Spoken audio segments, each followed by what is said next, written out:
Halo, assalamualaikum warahmatullahi wabarakatuh, sahabat Arkan Family Channel. Jumpa lagi di channel Arkan Family yang insya Allah akan memberikan inspirasi seputar dunia usaha. Nah, di sini semoga video-video yang saya berikan bisa menginspirasi kalian semuanya dalam bidang usaha dan juga membuka wawasan kalian semuanya untuk memberikan atau menciptakan sesuatu usaha, tidak hanya satu usaha melainkan juga beberapa usaha dalam dunianya.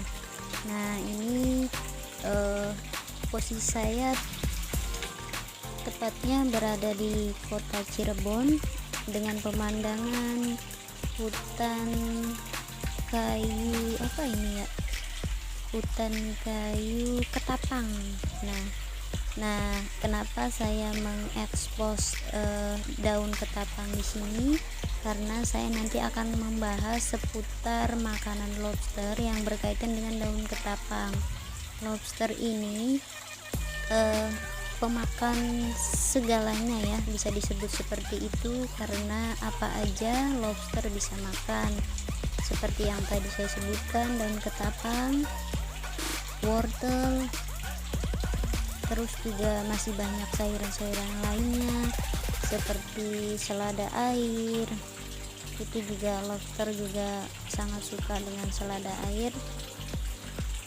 Terus juga tauge ya, tauge juga sangat membantu untuk lobster yang lagi bertelur untuk pertumbuhan dari benih telurnya itu cepat menetas.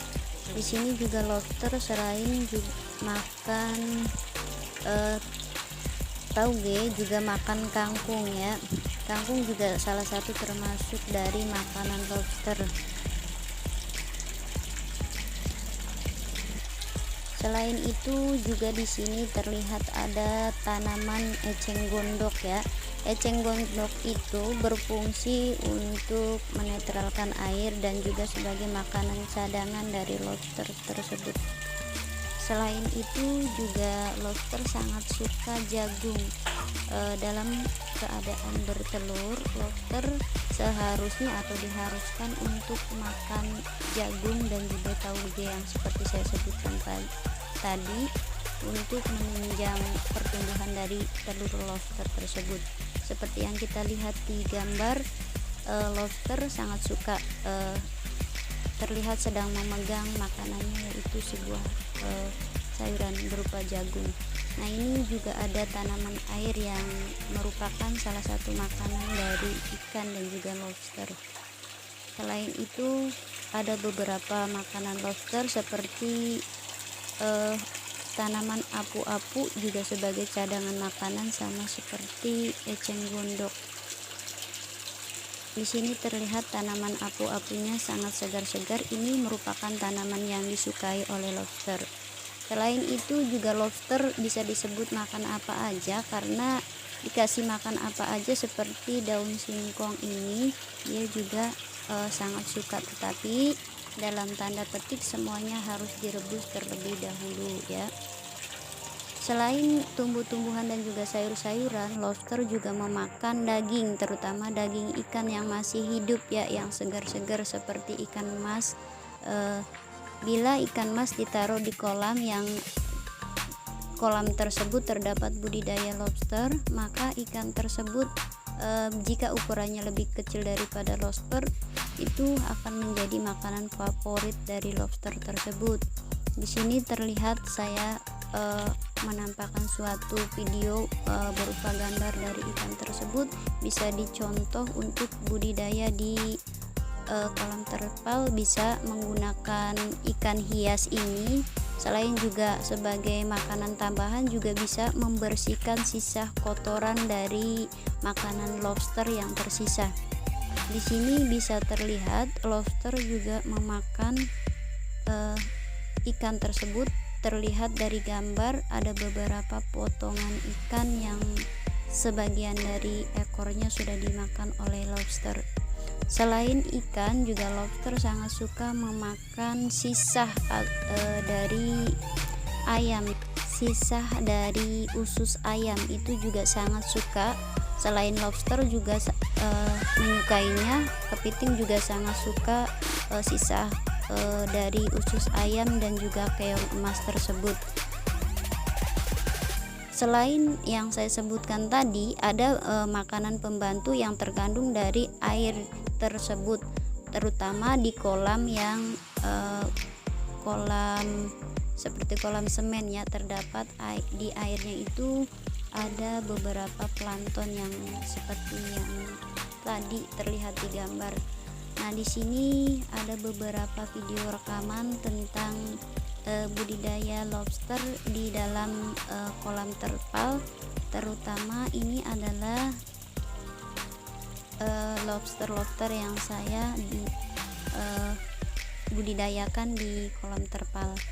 Di sini adalah proses bagaimana memberikan makanan lobster yang saya sebutkan tadi. Prosesnya terlebih dahulu kita rebus dulu makanan-makanan sayuran yang sudah kita rebus tadi, terus dipotong kecil-kecil, lalu bisa langsung diberikan kepada lobster. Bisa terlihat lobster tersebut berebut makanan ketika saya memberikan beberapa potongan sayuran yang sudah direbus. Di sini beberapa tayangan dari kolam terpal saya ketika saya memberikan beberapa makanan antara jagung, terus daun dari singkong, terus daun ketapang, wortel. Nah, itulah beberapa makanan lobster ya yang setahu saya yang bisa saya bagikan untuk sahabat Arkan Family semuanya. Jadi di sini tujuan dari video yang saya buat berupa inspirasi yang bisa membuka wawasan Anda untuk dunia usaha. Ambil sisi positifnya karena semuanya pun butuh belajar. Begitu juga dengan saya, ambil sisi positifnya saja karena hal yang positif itu sifatnya membangun.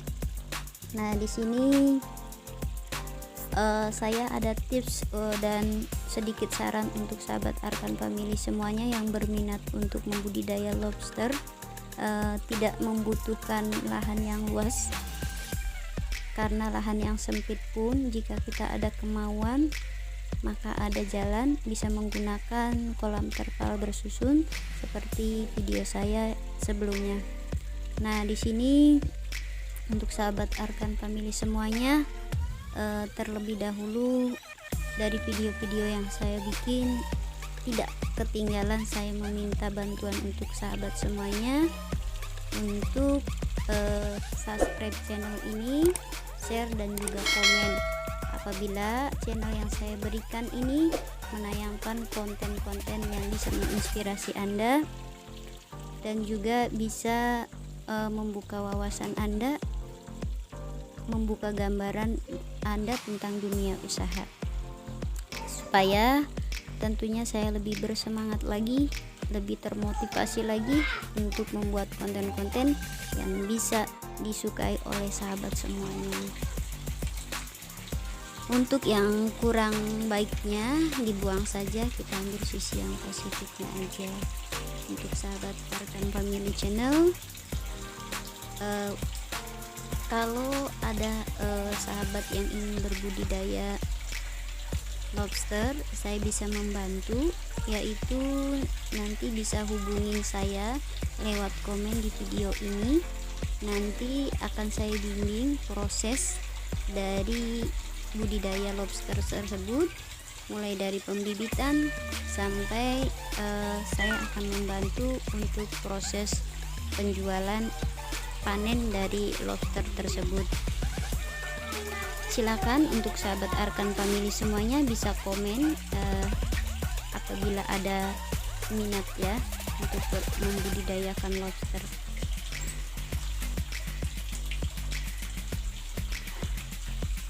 Membudidaya lobster lobster itu merupakan budidaya yang paling mudah, karena di sini lobster sangat kuat ya bertahan di perairan tawar, terutama di kolam terpal pun lobster bisa bertahan, seperti lobster-lobster yang saya punya hingga bertelur dan kemudian menetas di kolam terpal yang saya buat.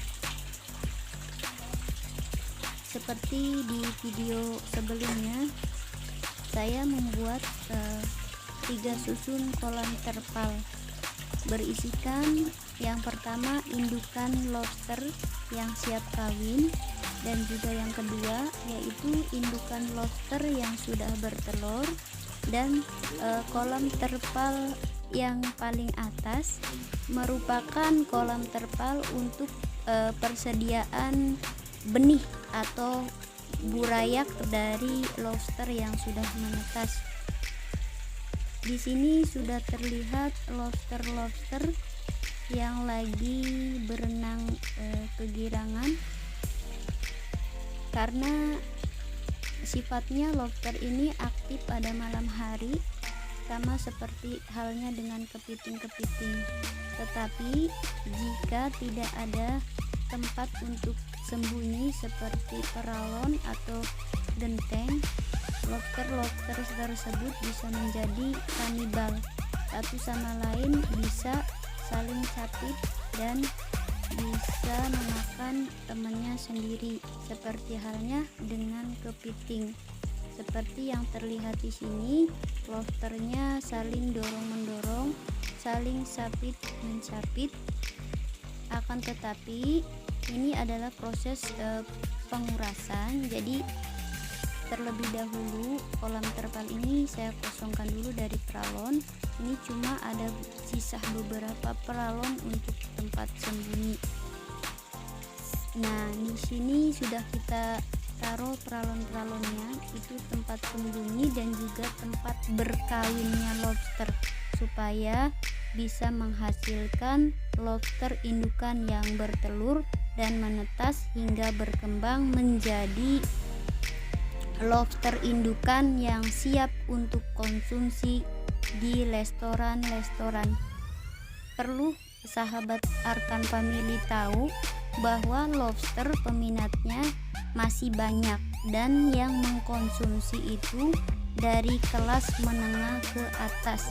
Jadi otomatis lobster ini mempunyai nilai jual ekonomi yang sangat lumayan untuk penghasilan apabila sahabat semuanya sudah berhasil.